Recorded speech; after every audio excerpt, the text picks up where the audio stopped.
அன்புமிக்க சகோதரிகளே சகோதரர்கள் உங்கள் அனைவருக்கும் வணக்கம். தொடுதுறை மடிக்கணினி மற்றும் இணையதளம் வாயிலாக போட்டித் தேர்வுகளுக்கு தயாராக வந்திருக்கும் உங்கள் ஒவ்வொருவரையும் அன்போடு வரவேற்கிறேன். டிஎன்பிசியினுடைய குரூப் 2A ப்ரிலிமினரிக்கான மாரத்தான் சீரீஸில் இன்றைய தினம் இந்த பதிவில் நம்ம என்ன பண்ணுறோம் அப்படின்னா கலை சொற்கள் அறிவோம் அப்படின்றத நம்ம பார்க்க போகிறோம். அது போக நிறுத்தற்குறிகள் இது ரெண்டையுமே இந்த பதிவில் நம்ம டீட்டெயிலாக பார்க்க போகிறோம். பொதுவாக எக்ஸாம்ஸ் பொறுத்த வரைக்கும் இந்த நிறுத்தற்குறிகள் பொறுத்த வரைக்கும் நமக்கு எளிமையானதாக இருந்தாலும் கூட சின்ன சின்ன கேர்லெஸ் மிஸ்டேக்ஸ் விட்டுருவோம். அப்படி கேர்லெஸ் மிஸ்டேக்ஸ் விடாமல் இருக்கிறதுக்கு என்னென்ன பண்ணணும் அப்படின்றத பார்ப்போம். அதை முடிச்சுட்டு கலை சொற்கள் அப்படின்றத நம்ம போகலாம். இந்த பதினுடைய தொடக்கத்தில் நம்ம பார்க்கக்கூடிய நிறுத்தற்குறிகள். ஸோ இந்த நிறுத்தற்குறிகள் அப்படின்றது ஏன் தேவை அப்படின்றது முதல்ல நமக்கு தெரிஞ்சுக்கணும். இப்போ எடுத்துக்காட்டாக இங்கே பாருங்கள், ஒரு ஸ்டேட்மெண்ட் ஒன்று கொடுத்துருக்குறாங்க. மறைமலையடிகள் மரணத்தின் பின் மனிதர் நிலை என்னும் நூலை இயற்றினார் அப்படின்னு கொடுத்துருக்குறாங்க. அப்போ நிறுத்தற்குறிகள் எதுவுமே இல்லைங்களா? அப்போது மறைமலை அடிகள் மரணத்தின் பின் மனிதர் நிலை என்னும் நூலை இயற்றினார். சிம்பிளாக ஒரே லைனாக கொடுத்து வச்சுருக்காங்க இரட்டை மேற்கோள்களுக்குள்ள. இது வாசிக்கிறப்ப என்ன தெரியும் அப்படின்னா, மறைமலை அடிகனார் அவர் மறைந்ததற்கு பிறகு மனிதர் நிலை அப்படின்னு ஒரு நூலை எழுதியிருக்கிறார்ப்பா அப்படின்னு. அது எப்படி மரணத்திற்கு பிறகு மனிதர் நிலைன்னு நூல் எழுத முடியும்? ஸோ ஆப்வியஸாக இதை வாசிக்கிறவங்க தவறாக புரிந்து கொள்ளலாம் இல்லைங்களா? ஸோ இப்போ இதற்கு தான் நம்ம என்ன பண்ணுறோம் அப்படின்னா நிறுத்தற்குறிகள் அப்படின்றத நம்ம சொல்கிறோம். சரிங்களா? ஸோ இப்போது மறைமலடிகள் பாருங்கள், மரணத்தின் பின் மனிதர் நிலை. அப்போது நான் என்ன பண்ணணும் அப்படின்னா இங்கே நிறுத்தற்குறிகளை தெளிவாக போடணும். இங்கே ஒரு ஒற்றை மேற்கோள் அப்படின்றத காட்டிட்டேன்னா இப்போ பாருங்கள், மறைமலடிகள் மரணத்தின் பின் மனிதர் நிலை தனியாக ஒற்றை மேற்கோளை சொல்லிட்டு என்னும் நூலை இயற்றினார். அப்போ பாருங்கள், இந்த ஒற்றை மேற்கோள்களை நான் இங்கே போட்டதுனால தான் அர்த்தமே தெளிவாக வருது இல்லைங்களா? ஸோ இப்போ நிறுத்தற்குறிகள் அப்படின்றது தான் ஒரு வாக்கியத்தினுடைய அர்த்தத்தை எப்படினாலும் மாற்ற முடியும். சரிங்களா? ஸோ அதனால் இந்த நிறுத்தற்குறிகள் அப்படின்றது நமக்கு முக்கியம். இந்த பேர்லேயே ரொம்ப அழகாக சொல்கிறாங்க நிறுத்தற்குறிகள்.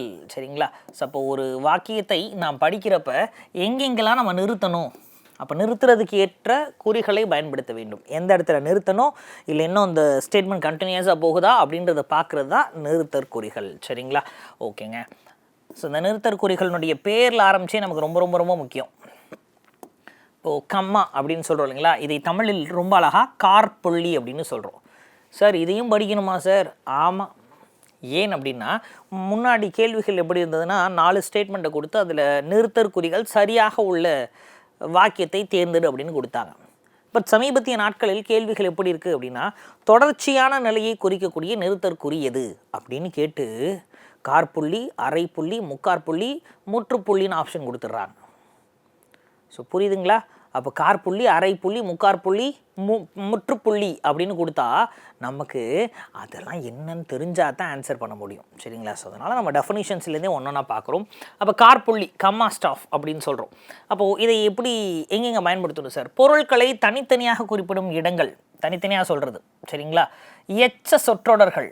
அப்போது எச்சம் அப்படின்னா தெரியும், முற்றுப்பெறாத சொற்றொடர்கள். எடுத்துக்காட்டுகள். சரிங்களா? இணைப்பு சொற்கள். திருமுக விலை, விழினா அழைத்தல். சரிங்களா? அப்போ திருமுக விழி, இணை மொழிகள். இந்த இடங்கள் எல்லாத்துலேயுமே கார்புள்ளி வர வேண்டும், கம்மா வரணும். சரிங்களா? ஸோ அப்போது இதையே ஸ்டேட்மெண்ட்டாக கேட்கலாம். அப்போ பொருட்களை தனித்தனியாக குறிப்பிடும் இடங்கள், எச்ச சொற்றொடர்கள், எடுத்துக்காட்டுகள், இணைப்பு சொற்கள், திருமுக விழித்தல், இணை மொழிகள் முதலிய இடங்களில் டேஸ் வரல் வேண்டும், கார்புள்ளி வர வேண்டும். சரிங்களா? அப்போ இங்கெல்லாம் கார்புள்ளி வரணும். பாருங்கள், அறம், பொருள், இன்பம், வீடு. அப்போ 4 விஷயங்கள் சொல்கிறாங்க, தனித்தனியாக சொல்கிறாங்க. என்ன வாழ்க்கை பேர் 4 அப்படின்னு.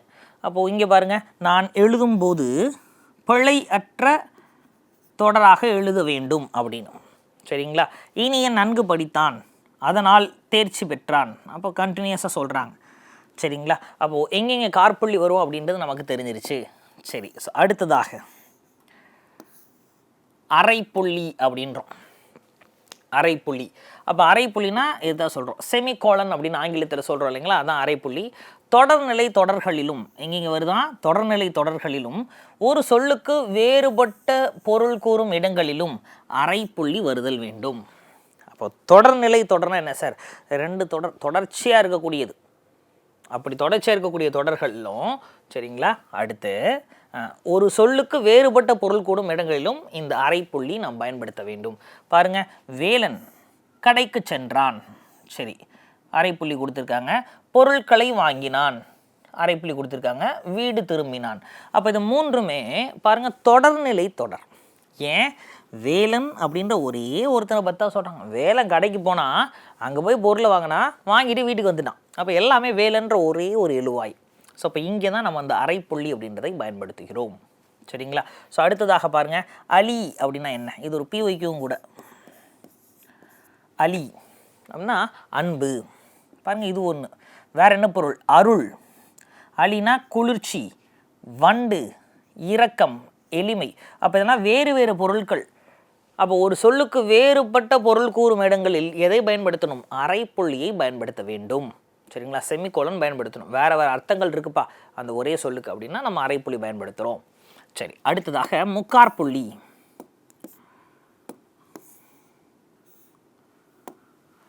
முக்காற்புள்ளி அப்படின்றோம். ஸோ முக்காற்புள்ளினா கோலன். சரிங்களா? இது எங்கே பயன்படுத்துகிறோம்? சிறு தலைப்பு, நூல் பகுதி எண். சரிங்களா? பெரும் கூட்டுத்தொடர் முதலிய இடங்களெல்லாம் முக்காற்புள்ளி வருதல் வேண்டும். சரிங்களா? இங்கே பாருங்கள், சிறு தலைப்பு சார்பு எழுத்து ஒரு தலைப்பாக சொல்கிறாங்க. அப்போ சின்ன தலைப்புக்கு 10 பாட்டு 2வது 2ல் 246. அப்போ 10 பாட்டில் 2ஆம் பிரிவில் 246வது பாடல். சரிங்களா? அப்போது இங்கே பாருங்கள், நூல் பகுதியினுடைய எண்ணை குறிக்கிறதுக்கு. சரிங்களா? பெரும் கூட்டுத்தொடர் 8 தொகை என்பன வருமாறு அப்படின்னு போட்டு அப்போ இதில் சொல்கிறோம் நற்றிணை, குறுந்தொகை அப்படின்னு சொல்லிட்டு பெரும் கூட்டுத்தொடராக இருக்கக்கூடிய விஷயங்கள். மொத்தமாக 8 தொகைனா அப்போ 8ஐயும் சொல்கிறதுக்கு முன்னாடி அப்படி சொல்கிறோம். ஸோ அப்போ நல்லா பாருங்கள், சிறிய தலைப்பு, சின்ன சின்ன தலைப்புகளாக இருந்தாலும் சரி, நூலினுடைய பகுதி எண், பெரும் கூட்டுத்தொடர் முதலிய இடங்களில் நமக்கு முக்காற்புள்ளி வருதல் வேண்டும். தெரிஞ்சிருச்சு. முற்றுப்புள்ளி. முற்றுப்புள்ளி. சரிங்களா? ஸோ இங்கே தப்பாக கொடுத்துருக்காங்க. முற்றுப்புள்ளி ஒரே ஒரு புள்ளி தான். சரி, செய்தி எங்கே சார் வரணும்? தலைப்பின் இறுதி, தொடரின் இறுதி, முகவரியினுடைய இறுதி, சொல் குறுக்கம், சொல் குறுகி வந்தாலோ நாள் முதலிய இடங்களில் முற்றுப்புள்ளி வருதல் வேண்டும். சரிங்களா? ரைட்டுங்க. ஸோ இப்போ தலைப்பினுடைய இறுதியில் அப்போ புள்ளி, மரபியல், உருவு கண்டு எல்லாமே வேண்டும், முற்றுப்புள்ளி வச்சுருக்காங்க. சரிங்களா? தலைமை ஆசிரியர் அரசு மேல்நிலைப்பள்ளி காஞ்சிபுரம், பாருங்கள் முற்றுப்புள்ளி வச்சுருக்காங்க, முடியுது அப்படின்னு. சரிங்களா? ஸோ தொல்காப்பியத்தில் சொல் இலக்கத்தில் 58 முற்றுப்புள்ளி வச்சுருக்கிறாங்க. தேதியை குறிப்பிட்றப்ப முற்றுப்புள்ளி வைக்கிறாங்க, முடிஞ்சிருச்சு அப்படின்னு. சரிங்களா? எஸ். ஸோ அப்போது நல்லா பாருங்கள், அந்த முற்றுப்புள்ளி அப்படின்றது எங்கெங்கே பயன்படுத்துகிறோம்? நம்ம தலைப்பினுடைய இறுதியில் பயன்படுத்துகிறோம், தொடரின் இறுதியில் பயன்படுத்துகிறோம், முகவரியினுடைய இறுதியில் நம்ம பயன்படுத்துகிறோம், சொல் குறுக்கங்களில் நம்ம பயன்படுவோம். குறுக்க சொல்லக்கூடியது. அப்போது தொல் அப்படின்னா தொல்காப்பியத்தை குறிக்கக்கூடியது, சொல் அப்படின்னா சொல் இலக்கணத்தை குறிக்கக்கூடியது. அதை முடிச்சோடனே நம்ம சொல்கிறோம், நாட்களிலும் நம்ம சொல்கிறோம். சரிங்களா? எஸ். அப்போது நாட்கள் நம்ம எழுதுகிறப்ப இந்த மாதிரி எழுதுகிறோம், ஃபேன்சியாக இருக்குப்பா அப்படின்னு சொல்லிட்டு 2, 5, 25 நல்ல ஃபேன்சியான நம்பராக இருக்குது அப்படின்னு. ஆனால் இது முடிக்கிறப்ப புள்ளி வைக்கணும். ஆனால் நம்ம புள்ளி வைக்கிறதே கிடையாது. கிளியராக இருக்கிறோமா? தெரிஞ்சுக்கங்க. சரிங்களா? அப்போது நாள் அப்படின்றதை நாம் எழுதுவதற்கு முன்பாக நமக்கு புள்ளி வச்சு தான் முடிக்கணுமா? ஆனால் நம்ம பாட்டுக்கு என்ன பண்ணுறோம்? புள்ளியே வைக்காமல் எழுதிட்டு வந்துடுறோம். புள்ளி வைக்கணும். சரிங்களா? ரைட்டுங்க. அப்போ முற்றுப்புள்ளி எங்கே வைக்கணும் அப்படின்றது நமக்கு தெரிஞ்சிருச்சு. ஸோ அடுத்ததாக வினாக்குறி. இது ஈஸியாக சொல்லலாம். வினா எழுத்துக்கள்ன்ற விஷயம் படிச்சிருப்போம். என்ன படிச்சிருப்போம்? ஆ, ஏ, ஏ, ஓ, யா அப்படின்னு படிச்சிருப்போம். இந்த ஆ, ஏ, ஓ, யா அப்படின்ற இந்த 5 தான் வினா எழுத்துக்கள். இந்த வினா எழுத்துக்கள் வினா பொருளில் வந்தால் கண்டிப்பாக அது கொஸ்டின் தான். வினா எழுத்துக்கள் வினா பொருளில் வந்தால் வினா தான். அந்த வினா முடிகிறப்ப நம்ம இந்த வினாக்குறி அப்படின்றத சொல்லணும். சரிங்களா? அப்போ பாருங்கள், ஒரு வினாத்தொடர் முற்றுத்தொடராகவும் நேர்கூற்று தொடராகவும் இருப்பின் இறுதியில் வினாக்குறி வருதல் வேண்டும். அப்போது இங்கே பாருங்கள், ஃபஸ்ட் எடுத்தோன்னா அது என்ன? இது முற்றுத்தொடர், முடிஞ்சிருச்சு. கடைசியில் கொடுத்துருக்காங்களா? அடுத்து நேர்கூற்று தொடரில் நீ வருகிறாயா என்று கேட்டான். ஆமாம். அப்போது இங்கே என்ன சார், நீங்கள் சொன்ன மாதிரி வினா எழுத்துக்கள் வந்திருக்கா? வந்திருக்கே. எங்கே வந்திருக்கு? வினா எழுத்துக்கள் வினா பொருளே வந்திருக்கு. அது என்ன? சரிங்களா? நீ வருகிறாயா? ஆமாம் வருகிறாயா, ஆ வந்திருக்கு. அப்போ இந்த ஏ அப்படின்றதும் ஆ அப்படின்றதும் வினா எழுத்துக்கள் வினா பொருளில் வந்திருக்கிறது. சரிங்களா? எஸ். அதனால் அது வினாக்குறி நம்ம பயன்படுத்துகிறோம், எளிமையாக நமக்கு தெரியும். அடுத்ததாக வியப்புக்குறி, எக்ஸ்க்ளமேட்டரி மார்க் அப்படின்னு சொல்கிறோம். அப்போ இந்த வியப்புக்குறி அப்படின்றது வியப்பிடை சொல்லுக்கு பின்பும், சரிங்களா, நேர்கூற்று வியப்பு தொடர் இறுதியிலும் அடுக்கு சொற்களின் பின்னும் வியப்பு குறி வருதல் வேண்டும். ஸோ இதை சிம்பிளாக கேட்கலாம், அடுக்கு சொற்களுக்கு பின்னாடி எந்த குறி வரணும் அப்படின்னு சொல்லிட்டு. அப்போ அடுக்கு சொற்களுக்கு பின்னாடி கார் புள்ளியா, சரிங்களா, ஸோ புள்ளியா, கார் புள்ளியா, முக்கார் புள்ளியா அப்படின்னு கேட்க வாய்ப்பு இருக்குது. சரி, அப்போ நம்ம கரெக்டாக சொல்லணும். ஸோ இப்போ எவ்வளவு உயரமானது பாருங்கள், வியப்பாக சொல்கிறாங்க. சரிங்களா, என்னே தமிழின் பெருமை என்றார் கவிஞர். அப்போது நேர்கூற்று தொடரில் அப்போ என்னே அப்படின்னு சொல்லிட்டு வியப்பாக சொல்கிறாங்க, அதனால் அப்போ வியப்பு குறி பயன்படுத்துகிறோம். இங்கே பாருங்கள், வா வா வா அடுக்கு தொடர், போ போ போ. அப்போ வாழ்க வாழ்க வாழ்க கண்டிப்பாக போடணும், ஏன்னா அடுக்கு தொடருக்கு பின்னாடி கண்டிப்பாக வியப்புக்குறி வருதல் வேண்டும். சரிங்களா, ஓகேங்க. ஸோ இது எங்கேருந்து நமக்கு தோன்றியது அப்படின்றதையும் கொடுத்துருக்குறாங்க. பழங்காலத்தில் பனை ஓலைகள்லையோ கல்வெட்டுலையோ ஒரு பாடல் அல்லது உரைநடை பகுதி எழுதுகிறப்ப அது முடித்ததுக்கப்புறம் சுழியம் இடுதல் பழக்கமாக இருந்திருக்கு. சுழியம்னா 0 மாதிரி போடுறது, ஏன்னா சுழியம், சரிங்களா, முட்டை போட்டு முடிக்கிறது பழக்கமாக இருந்தது. சரிங்களா, எஸ். அன்பே அடித்தளம் இப்படி அந்த காலத்தில் எழுதுனாங்க அப்படின்னா முடிக்கிறப்ப எழுதிட்டு இப்படி முட்டை போட்டிருக்காங்க, அப்போ முடிஞ்சிருச்சுன்னு அர்த்தம். புரியுதுங்களா? ஓலைச்சுவடிகள் இப்படி தான் இருந்திருக்கு. சரி, ஸோ இதற்கப்புறம் என்னென்னா அங்கே இணைக்கோடுகள் இடுதல்ன்ற பழக்கம் வந்திருக்கு. இதுதான் இணைக்கோடுகள். அப்போ சிலபஸில் தாண்டி இருந்தாலும் இதை கேட்க வாய்ப்பு இருக்குது. இணைக்கோடுகள் அப்படின்றது, இதை இணைக்கோடுகள்னு சொல்கிறோம், இதை கோடு இடுதல். சரிங்களா, சரிங்களா, கோர இடுதல் இல்லை கோடி இடுதல் அப்படின்னு சொல்கிறோம். இந்த வழக்கம் இருந்திருக்கு. இதில் பல்வேறு வகையான நிறுத்தற்குறிகளை நமக்கு அறிமுகப்படுத்தி எந்தெந்த இடங்கள்லாம் இவற்றை பயன்படுத்த வேண்டுமென விளக்கியவர்கள் ஐரோப்பியர்கள் தான். சரிங்களா, அப்போ தமிழ் மொழியில் நமக்கு உண்மையிலேயே இந்த நிறுத்தற்குறிகள் கார்புள்ளி, அரைப்புள்ளி, முக்காற்புள்ளி, முற்றுப்புள்ளின்றது கிடையாது. சரிங்களா, இப்போ நம்ம படித்ததெல்லாம் நமக்கு தமிழில் கிடையவே கிடையாதான். காலு, அரை, முக்கால், முற்றுப்புள்ளின்றது. ஸோ இப்போ நாம் இணைக்கோடுகள், கோர இடுதல், சுழியம் வரைதல்ன்ற 3 தான் ஓலைச்சுவடிகளிலும் கல்வெட்டுகளிலும் பயன்படுத்திக்கிட்டு இருக்கோம். ஐரோப்பியர்கள் வந்து தான் நம்ம மொழியில் இந்த மாற்றங்களை கொண்டு வருகிறார்கள். சரிங்களா, ஓகேங்க. அப்போது தமிழ் மொழியின் இலக்கண நெறிகளுக்கு ஏற்ப அவற்றை பயன்படுத்தி சொற்றொடர்களை பிரித்து பொருளை தெளிவாக புரிந்து கொள்ள வேண்டும் அப்படின்றதுக்கு தான் இதை கொண்டு வந்தாங்க. குறிப்பாக இதற்கு முக்கியத்துவம் வாய்ந்தவர் யார் அப்படின்னா இந்த வீரமாமுனிவர் அப்படின்றவர் தான். இந்த வீரமாமுனிவர் தான் நமக்கு இவ்வளோ அழகான மொழியாக இந்த தமிழ் மொழி இருக்கிறதே, இந்த தமிழ் மொழியை மற்றவங்களாம் வாசித்து பார்க்க ரொம்ப கஷ்டமாக இருக்குது. அதனால் ஒவ்வொரு சீர்களுக்கு இடையில் கேப் விட்டுருவோம், குரில் நெடில் வேறுபாடுக்கு தனியாக கொடுத்துருவோம். அதே மாதிரி மெய் எழுத்துக்கள்னால் மேலே புள்ளி வச்சு கொடுத்துருவோம். அப்படி இருந்தால் படிப்பதற்கு எளிமையாக இருக்கணும். இவர் தான் சீர்திருத்தம் நிறையா கொண்டு வரார். சரிங்களா, எஸ். ஸோ இப்போது கண்டிப்பாக இதெல்லாம் நமக்கு தெரிந்திருக்க வேண்டிய ஒன்று தான். சரிங்களா, ஸோ அடுத்ததாக விழிக்குறி. ஸோ விழிக்குறி நம்ம பார்த்தோம், மேற்கோள் குறிகள் பார்க்குறோம் நம்ம. சரிங்களா, அப்போ 2 மேற்கோள் குறிகள் இருக்குது. ஒன்று ஒற்றை மேற்கோள் குறி, இன்னொன்று இரட்டை மேற்கோள் குறி. சரிங்களா, ஒற்றை மேற்கோள் குறி வரக்கூடியது இங்கே பாருங்க, ஒரு எழுத்தேனும் சொல்லேனும் சொற்றொடரேனும் தன்னையே குறிக்கும் இடம், அதுவே குறிச்சுக்கிறது. சரிங்களா, எஸ். எடுத்துக்காட்டாக அந்த கட்டுரை பெயர் நூலோட பெயரை குறிக்கக்கூடிய இடங்களில் வரும். அப்படி இல்லைன்னா பிறர் கூற்ற பகுதிகள், இது எல்லாத்துலேயுமே இந்த ஒற்றை குறிகள் வர வேண்டும். ஸோ இங்கே பாருங்கள், ஏ என்று ஏளனம் செய்தான், அப்போ தன்னையே குறிக்கிற மாதிரி இருக்குது. சரிங்களா, பேரறிஞர் அண்ணா செவ்வாழை என்று சிறுகதை எழுதினார், அது தன்னையே குறிக்குது. ஸ்பெசிஃபிக்காக ஏதோ ஒன்றை மட்டும் மிகைப்படுத்துகிறோம், ஒன்றை மட்டும் காட்டுறோம். கம்பனும் மில்டனும் என்னும் நூல் சிறந்த ஒப்பீட்டு நூலாகும். பாருங்கள், அப்போ கம்பனும் மில்டனும் தனியாக காட்டுறாங்க. சரிங்களா, செவிச்செல்வம் சிறந்த செல்வம் என்பர். அப்போ ஒற்றை மேற்கோள் எங்கே பயன்படுத்துகிறோன்னு தெரியுதா? ஏதாவது ஒன்றை மட்டும் மிகைப்படுத்தி தன்னைத்தானே குறித்து கொள்வதற்கு ஒற்றை மேற்கோளை பயன்படுத்துகிறோம். இரட்டை மேற்கோள் குறியை எங்கே பயன்படுத்துகிறோம் அப்படின்னா இது பெரும்பாலும் நேர்கூற்றுகளில் வரும், மேற்கோள்களில் வரும். சரிங்களா, பாருங்கள், நான் படிக்கிறேன் என்றான் இல்லைங்களா, அப்போ இது நேர்கூற்று. சரிங்களா, ஒழுக்க முடிமை குடிமை என்றார் வள்ளுவர் அப்படின்னு இங்கே நம்ம என்ன பண்ணுறோம் அப்படின்னா மேற்கோள்களை சொல்லும் பொழுதும் இதை நாம் பயன்படுத்துகிறோம். சரிங்களா, மேற்கோள்களை சொல்கிறப்பையும் நம்ம இதை பயன்படுத்துகிறோம். சரி, ஸோ ஒரு சில கேள்விகளை நம்ம கொடுத்துருக்குறாங்க, நாம் என்ன பண்ணியிருக்கோம்னு பார்ப்போம். ஆஹா என்ன சுகம் தெரியுமா, இங்கே பாருங்கள், ஆஹா அப்படின்றது ஓகே எக்ஸ்கிளைம் ஆகிறோம், என்ன சுகம் தெரியுமா அப்படின்னு கேள்வி மாதிரி இருக்குது, அதனால் வினா. சரிங்களா, ஸோ அடுத்து ஒன்றுமில்லை என்றால் கழுத்தில் எப்படி பட்டை ஏற்பட்டது.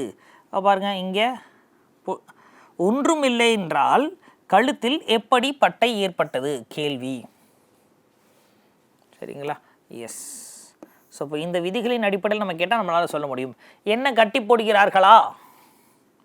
அப்போது கேள்வியா? ஆமாம், என்ன கட்டி போடுகிறார்களா அப்படின்னா இது வியப்பாக இருக்குது, அதனால் என்ன கட்டி போடுகிறார்களா அப்படின்னு கேட்குற மாதிரி கொடுத்துருக்காங்க. சரிங்களா? எஸ். நம் விருப்பம் போல் போக முடியாது, அது என்ன பிரமாதம்? இப்போ நம் விருப்பம் போல் போக முடியாது முடிச்சுட்டு அது என்ன பிரமாதம் அப்படின்னு கேட்குறாங்க. கேள்வி என்ன அப்படின்றது. அப்போ நல்ல உணவு உனக்கும் கிடைக்கும் என்று சொன்னது. அப்போ நேர்கூற்று தொடர்னால இரட்டை மேற்கோளை பயன்படுத்துகிறோம். சரிங்களா? ஓகேங்க. அப்போ நேர்கூற்று மற்றும் கோட்ஸ் ஏதாவது இருந்துச்சு அப்படின்னா அங்கே நம்ம பயன்படுத்துகிறோம் சார். சரி, ஒரு சில எக்ஸாம்பிள்ஸ் கொடுத்துருக்குறாங்க. நல்லது. ஸோ அப்படியே அடுத்ததாக நம்ம போனோம் அப்படின்னா அழகு 4 எழுதும் திறனில் கலைச்சொல் அறிவோம். ஐயா, அந்த கலைச்சொல்லை பொறுத்த வரைக்கும் ஒரு ஆள் பாடம் எடுக்கணும்னு அவசியம் கிடையாது, கண்டிப்பாக நம்ம வாசிச்சிருந்தால் போதுமானது. ஐயா, எங்கே போய் வாசிக்கிறது? தமிழ் வளர்ச்சித்துறை ஒரு 600 பக்கங்கள் இருக்கக்கூடிய ஒரு புத்தகத்தை வெளியிட்டார்கள். நம்ம அன்றாடம் பயன்படுத்தக்கூடிய கலைச்சொற்கள், அதில் சயின்ஸ், டெக்னாலஜி, அதாவது மருத்துவம், தொழில்நுட்பம், அறிவியல், புவியியல் போன்று இருக்குது. அதிலிருந்து கேள்விகள் கேட்கப்படுகிறது.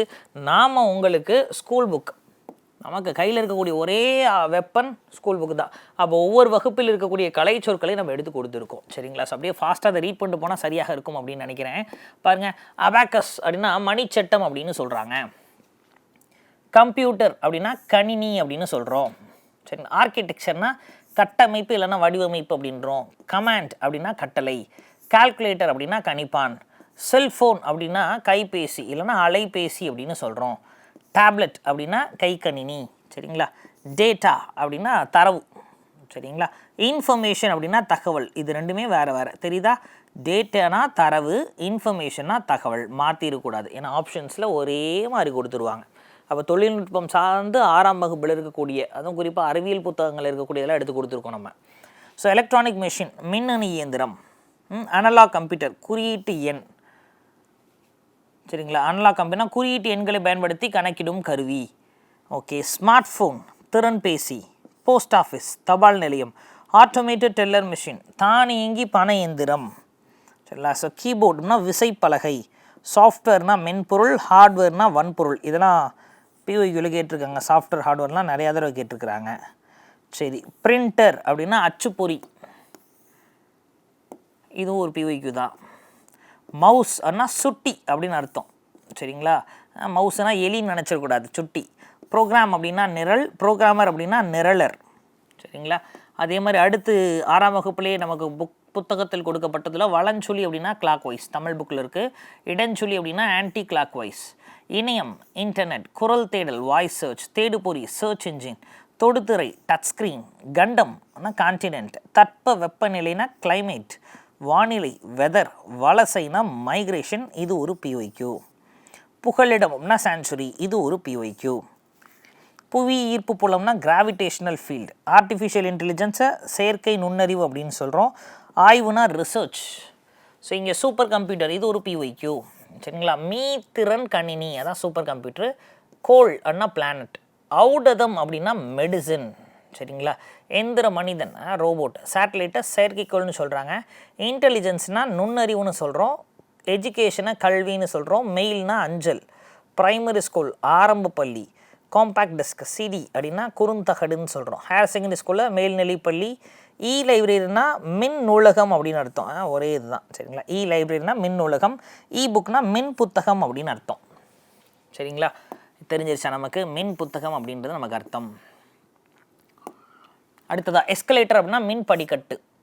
இ மேகசின்னா மின் இதழ். லிஃப்ட்னா மின் தூக்கி. வெல்கம்னா நல்வரவு. ரெடிமேட் ட்ரெஸ்னா ஆயத்தாடை. ஸ்கல்ப்சர்ஸ் சிற்பங்கள். மேக்கப்னா ஒப்பனை. சிப்ஸ்னா செல்லுகள். டிஃபன்னா சிற்றுண்டி. கமோடிட்டினா பண்டம். வாயேஜ்னா கடற்பயணம். ஃபெர்ரிஸ்னா பயணப்படகுகள். இந்த 2 பேரும் கன்ஃபியூஸ் ஆவாங்க. சரிங்களா? வாயேஜ் அப்படின்னா கடற்பயணம், ஃபெர்ரிஸ்னா பயணப்படகுகள். ஆண்ட்ரப்ரூனர்னா தொழில் முனைவோர் அப்படின்னு சொல்கிறோம். ஹெரிட்டேஜ் பாரம்பரியம்.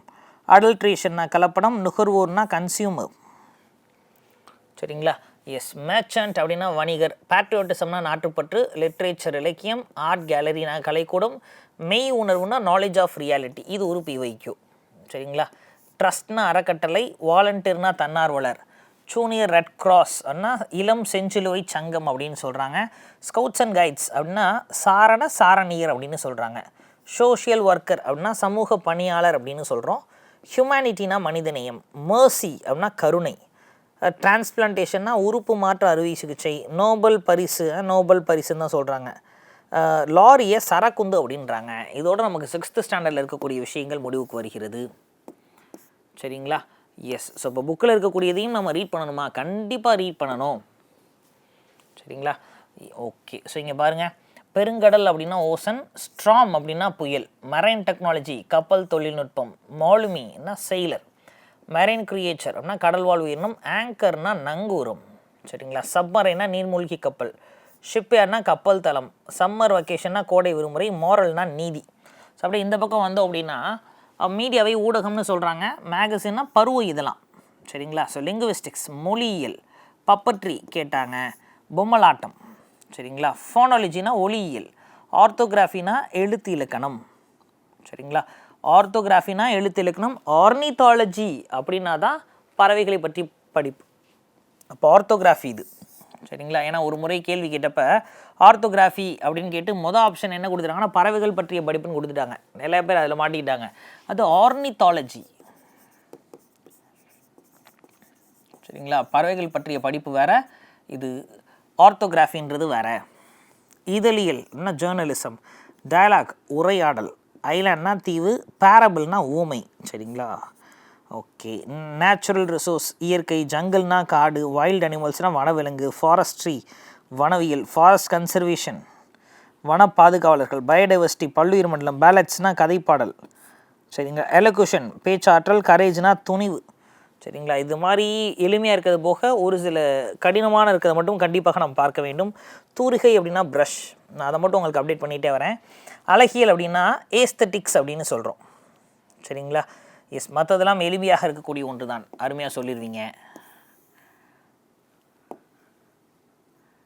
சரிங்களா? மற்றதெல்லாம் எளிமையாக சொல்ல வேண்டியது தான். 6வது வகுப்பு முடித்து 7வதுல மேனுஸ்கிரிப்ட்ஸ் கையெழுத்து படிகள் அப்படின்னு சொல்கிறோம். சரிங்களா? ஏன்னா மேனுஸ்கிரிப்ட்ஸ் அப்படின்னா இதையெல்லாம் ஓலைச்சுவடிகள் நினச்சிருவோம். கையெழுத்து படிகள்னு சொல்கிறோம் முக்கியம். சரிங்களா? மேனுஸ்கிரிப்ட்ஸ் அப்படின்னா கையெழுத்து படிகள், பால்ம் ஸ்கிரிப்ட் அப்படின்னா தான் ஓலைச்சுவடிகள். டிஃப்ரென்ஸ் இருக்குது. ஃபோல்க்ளோர்னால் நாட்டுப்புறவியலாம். சரிங்களா?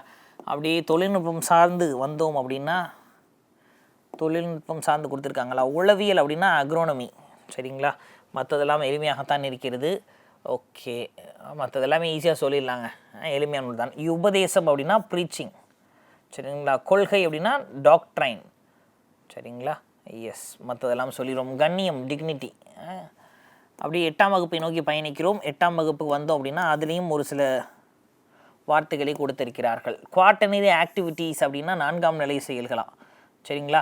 குயினரி ஆக்டிவிட்டீஸ் அப்படின்னா 5ஆம் நிலை செயல்கள் அப்படின்னு சொல்கிறோம். ப்ரைவேட் செக்டார் தனியார் துறை. சரிங்களா? கோஆபரேட்டிவ் செக்டார்னா கூட்டுறவுத்துறை. ஸோ இப்போ இதெல்லாம் புக்லேயே இருக்குது. சரிங்களா? அடுத்து நீதித்துறை சார்ந்து 8ஆம் வகுப்பு புத்தகத்தில் இருக்கக்கூடிய கலை சொற்கள். சரிங்களா? லிட்டிகேஷன் அப்படின்னா வழக்கு, ரிட் அப்படின்னா நீதி பேரணை, லோக் அதாலத் அப்படின்னா மக்கள் நீதிமன்றமா, ஜுடிஷியல் ரிவ்யூனா நீதி புனராய்வு. சரிங்களா? ஸோ அடுத்து பொருளியல் எக்கனாமிக்ஸில் இருக்கக்கூடிய கலை சொற்களையும் கொடுத்துருக்கோம். கோஇன்சிடென்ஸ் அப்படின்னா தற்செயல் அப்படின்னு அர்த்தம். சரிங்களா? டிமானிட்டைசேஷன். சரிங்களா? சொன்னால் பண மதிப்பு குறைப்பு. இந்தியாவில் சமீபத்தில் டிமானிட்டைசேஷன் எப்போ பண்ணாங்க அப்படின்னா 8 நவம்பர் பண்ணாங்க இல்லையா? 2016 கருப்பு பணத்தை ஒழிக்கிறோம் அப்படின்னு சொல்லிட்டு அரசாங்கம் செய்தது. 8 நவம்பர் 2016 டிமானிட்டைசேஷன் அப்படின்னு. அடுத்து டுயல் எக்கானமி அப்படின்னா இணை பொருளாதாரம் அப்படின்னு சொல்கிறாங்க. பர்ச்சேசிங் பவர் அப்படின்னா வாங்கும் சக்தி. சரிங்களா? அனானிமிட்டி அப்படின்றாங்க, ஆனால் ஒரு மனதாக முடிவெடுத்தல். டேக்ஸ் எவேஷன் வரி ஏய்ப்பு அப்படின்னு சொல்கிறோம். டெட்ரையோரேஷன் அப்படின்னா மோசமடைதல் அப்படின்னு சொல்கிறோம். இதெல்லாம் எக்கனாமியில் கொடுத்துருக்கக்கூடியது 8th ஸ்டாண்டர்டில். ஸோ அடுத்ததாக ஜாகிரஃபியில் கொடுத்துருக்கக்கூடிய கலை சொற்களை பார்க்குறோம். க்ரஸ்ட் அப்படின்னா புவியின் மேல் ஓட க்ரஸ்ட்ன்றாங்க. லாவா அப்படின்னா பாறை குழம்பு அப்படின்னு அர்த்தம். சரிங்களா? மேக்மா அப்படின்னா அது புவியின் ஆழப்பகுதியில் இருக்கக்கூடிய பாறை குழம்பு. அது லாவான்றது புவியிலிருந்து வெளியேறும் பாறை குழம்பு. டிஃப்ரென்ஸ் இருக்குது ரெண்டுக்குமே, பார்த்துக்கணும். சரிங்களா? ரைட்டுங்க. ஸோ அடுத்து ராக் சைக்கிள் அப்படின்னா பாறை சுழற்சி அப்படின்னு சொல்கிறாங்க. அடுத்து தேசிய பாதுகாப்பில் இருக்கக்கூடிய கலை சொற்கள். பாருங்கள் புக்கில் இவ்வளோ விஷயங்கள் இருக்குது, புக்கை பேஸ் பண்ணாலே போதும் நமக்கு. நேஷ்னல் செக்யூரிட்டி நாட்டின் பாதுகாப்பு, டிஃபென்ஸ் ஃபோர்ஸஸ் அது நாட்டின் பாதுகாப்பு படைகள் அப்படின்னு சொல்கிறோம். நியூட்ராலிட்டி அப்படின்னா எந்த பக்கம் ஆதரவு இல்லாமல் இருக்கக்கூடியதை நியூட்ராலிட்டி அப்படின்றாங்க. ரேஷியலிசம் அப்படின்னா இன அடிப்படையில் வேறுபாடு காணுவதை ரேஷியலிசம்ன்றாங்க. ஃப்ரான்டியர் ஆர் வரும் அப்படின்னா எல்லை அப்படின்னு அர்த்தம். சரிங்களா, 2 நாடுகளை பிரிக்கக்கூடிய எல்லையை ஃப்ரான்டியர் அப்படின்னு சொல்கிறோம். சரி, அடுத்து புவிப்படம் சார்ந்து இருக்கக்கூடியது. மேப்னா புவிப்படம். சரிங்களா, கார்டோகிராஃபி அப்படின்னா புவிப்படவியல். சரிங்களா, மேப் ஸ்கேல் அப்படின்னா புவிப்பட அளவை அப்படின்னு அர்த்தம். கேடாஸ்டர் அப்படின்னா கனி புவி பதிவேடு அப்படின்னு சொல்கிறாங்க. சரிங்களா, ஓகேங்க. ஸோ இப்போ இடர்கள் சார்ந்து, அப்போது டிசாஸ்டர்ஸ் அதை சார்ந்தும் சொல்கிறாங்க. எர்த்குவேக்னால் நில அதிர்வு. நில அதிர்வு தான், நிலநடுக்கம் கிடையாது. அப்போ எர்த்துக்குவேக் புக்கில் என்ன கொடுத்துருக்காங்களோ அதை தான் ஆன்சராக போடணும். எர்த்துக்குவேக் அப்படின்னா நிலநடுக்கம் போற்றக்கூடாது, நில அதிர்வு அப்படின்னு தான் சொல்ல போகிறோம் புக்கு டேட்டா. ஃப்ளட் அப்படின்னா வெள்ளப்பெருக்கு சொல்லிடுவோம். டிராஃப்ட் அப்படின்னா வறட்சி. சுனாமி அப்படி தான் தமிழில் சொல்கிறோம். இதை வந்து ஆழி பேரலை அப்படின்னு சொல்லுவோம்.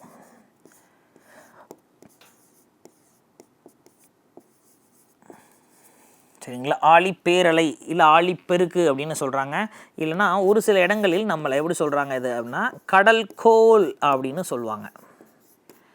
கடல் கோல் வந்து அழிச்சிருச்சப்பா அப்படின்னு சொல்லுவாங்க.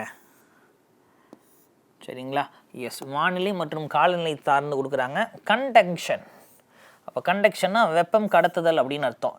கண்டன்சேஷன் அப்படின்னா திரவமாதல் இல்லைன்னா ஆவி சுருங்குதல் அப்படின்றது அர்த்தம். பாருங்கள் புக்கில் எவ்வளோ விஷயங்கள் கொடுத்துருக்குறாங்க நமக்கு தெரியுது. சரிங்களா, ஆமாம். எடிஸ் அப்படின்றாங்க. அப்போது எதிர் சுழற்சி காற்றை எடிஸ் அப்படின்னு சொல்கிறோம். ஹியூமிடிட்டி அப்படின்னா ஈரப்பதம். சரிங்களா, இன்சோலேஷன் சூரிய கதிர்வீசல். சரிங்களா, ரேடியேஷன் அப்படின்றது கதிர்வீச்சு அப்படின்னு சொல்கிறோம். சரிங்களா, அப்போ இடம்பெயர்தல் மைக்ரேஷன் பேஸ் பண்ணி கொடுத்துருக்குறாங்க. ஃபஸ்ட் இடத்துல மைக்ரண்ட் அப்படின்னா இடம்பெயர்பவர் மைக்ரண்ட். இமிக்ரேஷன்னா குடியேற்றம்னு அர்த்தம். சரிங்களா, எமிக்ரேஷன்னா குடியேறுபவர் அப்படின்னு அர்த்தம். சரிங்களா, ஓகேங்க. ஸோ இதெல்லாம் புக்கில் கொடுத்துருக்கக்கூடிய டேட்டாஸ். பாருங்கள், சாலை பாதுகாப்பு அதை சார்ந்தும் கொடுத்துருக்குறாங்க. கம்யூட்டர்ஸ் அப்படின்னா பயணிகள்னு அர்த்தமா. சரிங்களா, ஸோ பில்போர்ட் அப்படின்னா விளம்பர பலகை. பேனிக் அப்படின்னா பதற்றம். ஹசார்ட் அப்படின்னா ஆபத்து.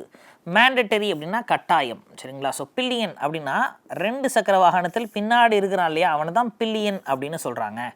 கன்ஜஷன்னா நெரிசல். சரிங்களா, எஸ். இந்த பில்லியன் ரைடர் அப்படின்வாங்க, பின்னாடி உட்காந்துருக்கவன். அதே இது காராக இருந்தால் கோ டிரைவர் அப்படின்னு சொல்லுவாங்க. டிரைவருக்கு பேரலாக பக்கத்தில் சீட்டில் உட்காந்துருப்பாங்க இல்லையா, ஓனர் சீட்டுன்னு சொல்லுவோம்ல, அது கோ டிரைவர். இங்கே வந்து பில்லியன் அப்படின்றவர் 2 சக்கர வாகனத்தினா பின்னாடி இருக்கக்கூடிய ஒருவர். ஓகே, மக்களின் புரட்சிகள் சார்ந்த கலை சொற்கள். சரிங்களா, ஸோ இதுலேருந்து நம்ம கேள்விகள் வராது மக்கள் புரட்சினாலே. புக்கில் ஆனால் இருக்குது இதெல்லாமே. சரிங்களா, ஸோ இதெல்லாம் நமக்கு தமிழ் புத்தகத்திலிருந்து கொடுக்கப்பட்டது. சரிங்களா, அப்போ ஒரு சில தமிழ் புத்தகத்தில் கடினமானதை மட்டும் பார்ப்போம். வவ்வல்னா உயிரொலி சொல்கிறோம், கன்சனன்னா மெய்யொலி சொல்கிறோம். சரிங்களா, லெக்சிகோகிராஃபினா அகராதியல், பிக்டோகிராஃபினா சித்திரை எழுத்து, ஃபேனிம் அப்படின்னா ஒளியன் அப்படின்னு அர்த்தம். சரிங்களா, மற்றது எல்லாமே நமக்கு தெரிஞ்சது தான். ஆன்டிபயோட்டிக் அப்படின்னா நுண்ணுயிர் முறி அப்படின்னு சொல்கிறோம். ஸோ அப்படியே இந்த பக்கம் வந்தோம் அப்படின்னா எல்லாமே பேஸ்கட்ரி அப்படின்னா கூடை முடைதல் அப்படின்னு அர்த்தம். சரிங்களா, டேனிங் தோல் பதனிடுதல். ஈக்வஸ்டேரியன்னா குதிரையேற்றம் அப்படின்னு அர்த்தம். சரிங்களா, மற்றது எல்லாமே நமக்கு தெரிந்த வார்த்தைகளாகத்தான் இருக்கிறது, பிரச்சனை கிடையாது. எளிமையாக சொல்லிடலாம், ஆப்ஷன்ஸை பேஸ் பண்ணி சொல்லிடலாம். அப்போ நம்ம இன்னும் எங்கே சார் ஸ்ட்ராங் பண்ண வேண்டியிருக்குது அப்படின்னா, நாம் இன்னும் ஸ்ட்ராங் பண்ண வேண்டியது இந்த கலை சொற்களில் தொழில்நுட்பம் சார்ந்து இருக்கக்கூடிய கலை சொற்கள். அங்கே மட்டும்தான் நம்ம இன்னும் ஸ்ட்ராங்காக பார்க்க வேண்டியிருக்குது. சரிங்களா, ஸோ அப்படி எடுத்துக்கிட்டோம் அப்படின்னா தொழில்நுட்பம் சார்ந்து இருக்கக்கூடியவை அதை எடுத்து பார்ப்போமா. இந்த 10ஆம் வகுப்பில் அழகாக சொல்லியிருப்பாங்க, தொழில்நுட்பம் சார்ந்து இல்லை மற்ற விஷயங்கள் சார்ந்து. குளோபலைசேஷன் அப்படின்னா உலகமயமாக்கல். ஆர்கைக் அப்படின்னா தொன்மையான அர்த்தம். எவல்யூஷன் அப்படின்னா பரிணாம வளர்ச்சி. மார்க்கேஜ் அப்படின்னா அடமானம் வைக்கப்பட்டது. சரிங்களா, ஸ்போர்ட் அப்படின்னா உடனடியாக திடீர்னு அர்த்தம். டெட்ரிமெண்டல் அப்படின்னா சீரடிவான. த்ரைவிங் அப்படின்னா வெற்றிகரமான. சரிங்களா, ஓகேங்க. ஸோ அடுத்து அரசியல் சார்ந்து இருக்கக்கூடிய கலை சொற்கள். பாருங்கள் புக்கில் இருந்து எடுத்திருக்கோம், எல்லாமே 10th ஸ்டாண்டர்ட் சிவிக்ஸ் புக்கில் இருக்குது. அப்போ ப்ரியாம்பிள் அப்படின்னா முகவுரை. செக்குலர் அப்படின்னா சமயச்சார்பற்ற அரசு. டிஸ்கிரிமினேஷன் பாகுபாடு. ரிட் அப்படின்னா நீதி பேராணை. சாவர்னிட்டி இறையாண்மை. ஹெரிட்டேஜ் பாரம்பரியம். ஆட்டோனமி தன்னாட்சி. ப்ரொக்ளமேஷன் பிரகடனம். சரிங்களா? அடுத்து வரலாறு ஓரியன்டாக நம்ம கொடுத்துருக்குறாங்க. சரிங்களா? ஸோ வரலாறு ஓரியன்டாகவும் கொடுத்துருக்குறாங்க, காலனி ஆயத்துக்கு எதிராக கொடுத்துருக்குறாங்க. சரிங்களா? ஸோ இதெல்லாம் கூட கண்டிப்பாக நமக்கு படித்திருக்க வேண்டியது நமக்கு முக்கியம். சரிங்களா? ஸோ பெரும்பாலும் நம்ம என்ன செய்ய வேண்டும் அப்படின்னா ஸ்கூல் புக்ஸ் அப்படின்றது நமக்கு முக்கியம். குரூப் 4ல் ஸ்கூல் புக்கு தாண்டி வெளியே வந்திருக்கே சார். ஆமாம், குரூப் 4 மட்டும் பார்க்குறோமே, அதுக்கு முன்னாடி இருக்கக்கூடிய வினாத்தாள்கள் எடுத்து பார்க்கணும் இல்லைங்களா?